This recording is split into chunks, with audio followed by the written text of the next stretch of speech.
G'day everyone and welcome to Blues Footy Live. A bit of a change up in the setup for tonight. It is me, Harrison Hymans, with John O'Brien filling in for the great Jed Zetzer. And I'm in the hosting chair for the first time here, so we'll see how we go. Jono, how are we?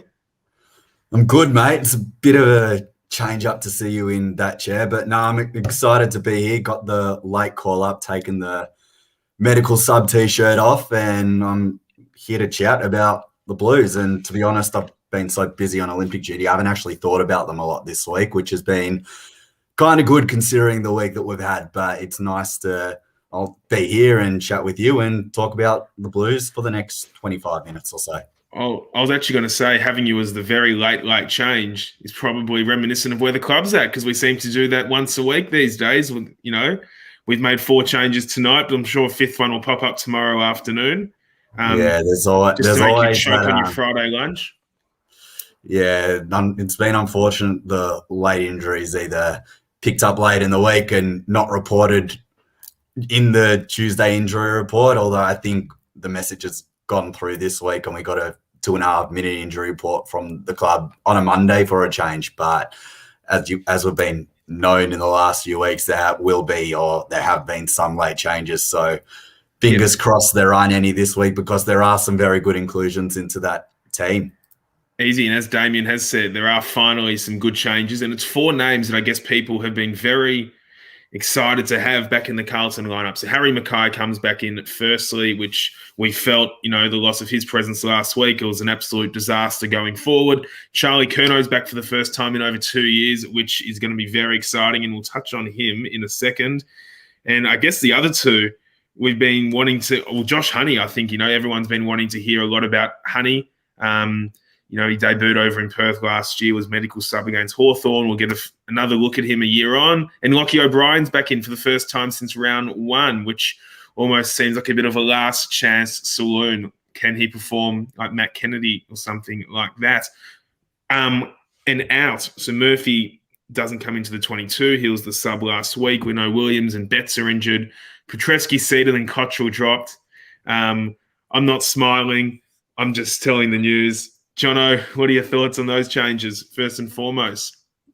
Well, first and foremost, the cupboard is pretty bad down at Princes Park. There's about 17 people on the injury list, but it is nice to see some of those names come in. You mentioned before, Harry Mackay is such a big presence in that forward line, who was desperately missed last week, really shuffled around the structure, and unfortunately wasn't the reason why the Blues lost the game, but it was definitely a factor that they didn't have someone to kick the ball to. Josh Honey, a lot of fans have been crying out to see him come in after bashing down the door and performing every week in the VFL. Lockie O'Brien, well, you said it's last chance saloon, but I think there's been a few wondering what is it that he can't do that Matt Cottrell has been doing in the team. So we get another look at him, and the big one is Charlie Curnow, 2 years on the sidelines, and he's finally back in. It's exciting. It's exciting for Carlton fans alike, and it's exciting for the AFL. You remember just how good and how exciting he was to watch before he went down, and he literally could have been anything. And hopefully this is the very start of him getting back to becoming the player that we all thought he could be. For sure. We may as well go on with Charlie Curnow here for a bit. And I guess that, what Stephen has said here is, I guess, a lot of fans have been discussing during the week, is it worth playing Charlie Curnow? And I'm very strong on the fact that, I'm very strong on the fact that we have to play Curnow this year. And maybe he will be underdone. Maybe it is a week early, given he hasn't played a proper VFL game. I'm happy to acknowledge that. And I probably would have held him for an extra week. But I think in general, not playing Charlie Curnow at all this year, it just means he goes into round 1 of 2022 after 2.5 years of no footy. I just think what it does for a player to hit a pre-season with even 1 or 2 games under their belt is just momentum going forward. It's something to, I guess, spring them into life for the pre-season. And I just think him not, having that, any game at all under his belt going into another preseason, I just think that paints a really sorry picture for himself. So I'm pretty excited for him. He'll get 4 weeks at it. Fingers crossed there's no further injuries. As in, what were your? It's so tough because of, I guess, the compromised VFL that's been happening this year. So he's been playing kick to kick in the park, really. It's so tough. Yeah. Well, I've been lucky enough to be down to see a few training sessions this year. I've been down asking David Teague some questions at his weekly press conferences, and for the bits that we're allowed in to see of training before the media gets punted out, you see Charlie Curnow running around. So he's been training in and around the main group now for about 8 weeks. He's been in the full main group for about 4 weeks now, as Andrew Russell referred to in the injury report about a month ago before he started playing those running and kick scratch matches in the park. And for the most part, from what I've seen of him, he's been looking really, really good. He's carrying that run and elevation. There's still that little bit of heart in your mouth when you see him leave the ground, and I'm sure we'll all have that come tomorrow night when we watch him fly for his first mark. But from all reports that I've heard, he has gotten through his 2 scratch matches. Yeah, he was a little bit rusty, but everyone's tending to be a little bit rusty after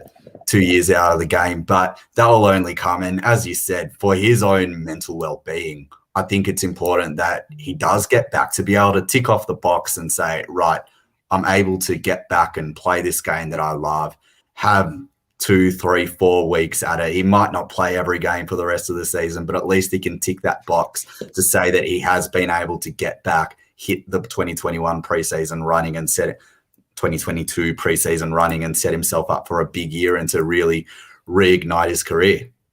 Yeah, I agree. I just think any game time's good game time. And, if people saying, he might get injured, we got to hold him. Well, as in, if you're going to get that's with anyone, as in, playing, training, once you're on the field, I guess, there's always a risk associated with playing football. So, we can't hold him in cotton wool forever. So I just think, getting him out there is beneficial for everyone.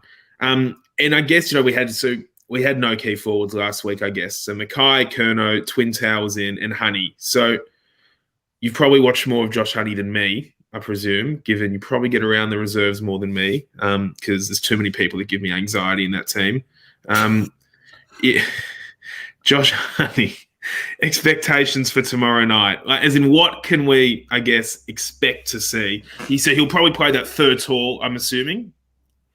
Yeah, so he's, due to the nature of our injury list, both at the AFL level and VFL level, he's sort of been playing as a pseudo centre forward the whole year, and Ben Crocker's been playing as a 5'0" full forward in the VFL, which is quite remarkable. So he's sort of been playing that push up high up the ground, centre forward, bouncing back to goal. He's powerful and has got a real turn of foot, which can see him get out the back a lot of his goals. I think particularly in that Footscray game earlier in the year in the VFL, he kicked 2 or 3 goals where he really led up really high at the ball and then bounced all the way back into goal and drilled it. So that's the way he plays. He's really powerful, comes from a really athletic family, so has got all the character traits. And as we've said before, a lot of players a lot of fans have been calling for him to get back in the side. So he gets his chance now and hopefully he can take it. Yeah, no, 100%. I'm pretty excited to see him.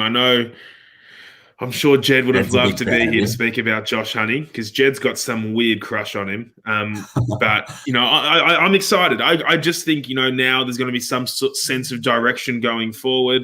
I think there's going to be some sense of, I just guess, energy in the forward line, which I guess, fair enough wasn't there last week. But it just, I don't know, last week bugged me, but I don't want to speak about last week. But I guess now you've got Honey, Silvani and Martin as those, medium-sized, dynamic, versatile forwards down there. It should challenge St Kilda. It really should. As in, that's now a forward line that was so inept last week, but now just looks there's so many layers. It looks dynamic. Yeah, you look at the names on paper now, and it's like, well, there's spark there. I can see where some of the goals are going to come from. You've got Mackay name, Charlie Curnow name, Silvani's been good for a goal a game recently. Even Tom de Koning's drifted forward and contributed to goals. Fish hasn't got on the scoreboard yet, but he's making and creating different opportunities. And then Josh Honey's named, and for those who have watched the VFL closely, have seen what he's been able to do down there, and hopefully is able to replicate that into the AFL side. No, 100%. And I guess Betts out, we lose a bit of goal spark there, but, we chuck in Owies in there as well. And, there should be goals bleeding tomorrow night, And I guess that brings us on to I guess we may as well speak about the midfield, because the midfield got absolutely battered last week. And I guess it started in the ruck. And I guess, we saw, DeConning was okay around the ground last week, but he got absolutely murdered at ruck stoppages, just Goldstein down the throat of Davies Uniacke and Cunnington and the like. So a big one for tomorrow night is he's not out yet, but there is still talk that Ryder's not going to play tomorrow night, which would be absolutely massive. He's named on the sheet, but I'm pretty confident he's not going to play. In terms of the midfield battle, is this where the game's won for us? Is the question I was getting at. Well, if Ryder is out, that is a massive out for St Kilda. We know how much they rely on that Ryder-Marshall combination as a resting ruck and forwards, and they are a pretty tall side, St Kilda. But the way that their midfield's performing, Jack Steele's having an amazing year, is flying home into Brownlow medal contention. They've got some real bulls in there as well. Luke Dunstan, Zach Jones is back in there playing well. Jack Billings has had a bit of a down year, but is still a very classy player that we need to watch. And Jack Higgins is back in the side. I know he plays a bit more forward, but he spends a bit of time in the midfield, and we know how clever a player he is. So they've got some weapons, and our guys will have their work cut out for them, no doubt. But I think it'll be interesting. You sort of match the midfielders up. You've got the two guns in Cripps and Walsh, and then that sort of goes out to the younger players in Dow and Kennedy, and who else is there? Jack Nunes rolls in there, Ed Curnow as well with his experience. So it's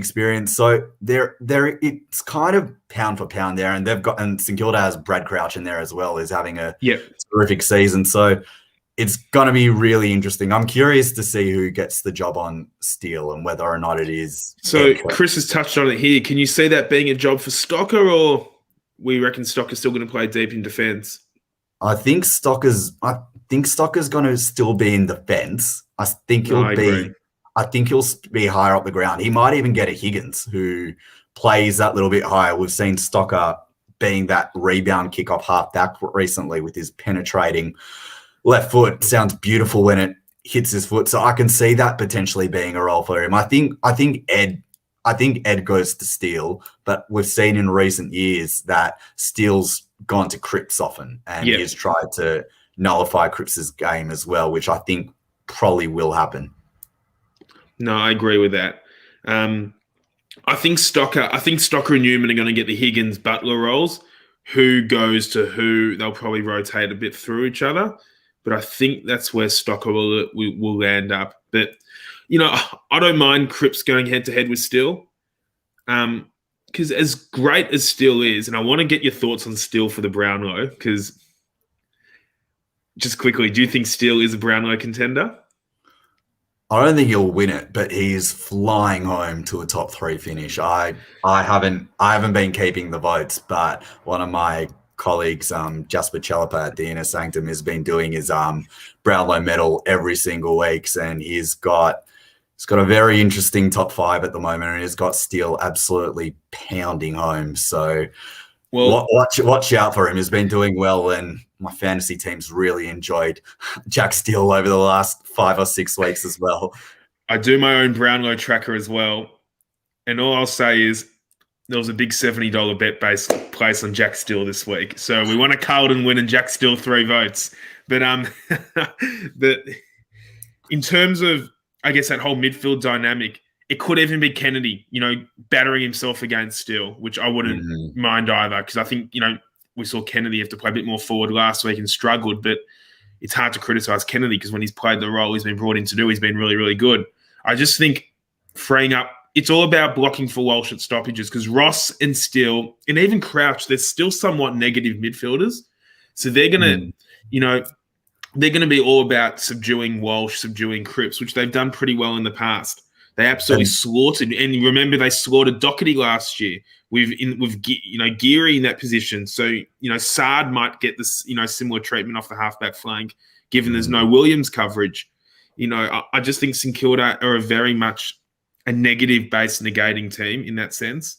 And so this is where, and I want your thoughts on this. This is where it might fall into Paddy Dow's favour, because as much as you've got your thoughts about him, Paddy Dow does have that turn of foot, and St Kilda he's got that. St Kilda are a very one-pace midfield. They throw Zach Jones in there for a bit of some speed and explosion, but Dow has that. So if Kennedy goes head to head with a Steele, and you've got Curnow going head to head with a Dunstan, and you can have Dow in the centre of the ground as well, winning the stoppage and exploding out of it, giving to either Walsh or Lockie O'Brien to kick it inside 50.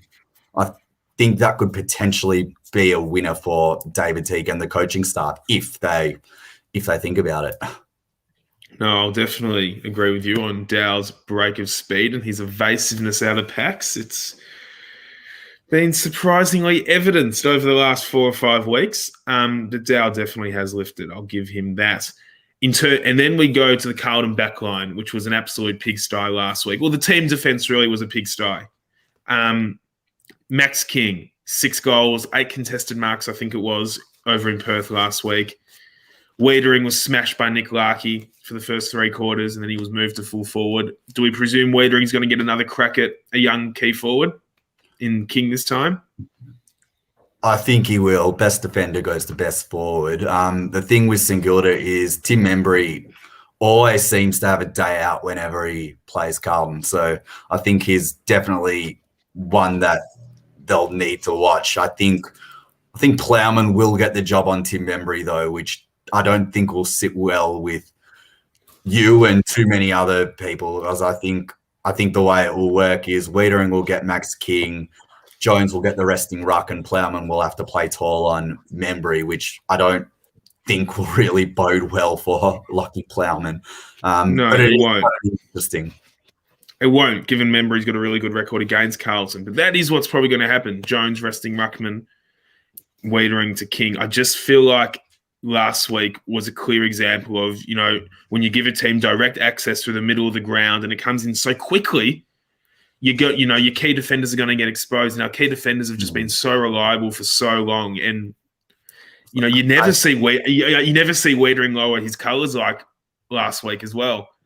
No, you don't. And I think that's one of the things about Josh Honey's game, which is exciting, because he can play that high up the ground, or he can bound back to goal with all that pace. So he can be the one to not be that outlet kick at centre forward for them, and he can be the one to stand in the hole, but he can also put the jets on and run someone down as well. So he can be the one that can put on a bit more pressure, which I think Petrevski-Seton definitely didn't do last week, and that's why he finds himself out of the team. So it's a good move. I think that will be one that could really fix that area, which was really showed Carlton up last week.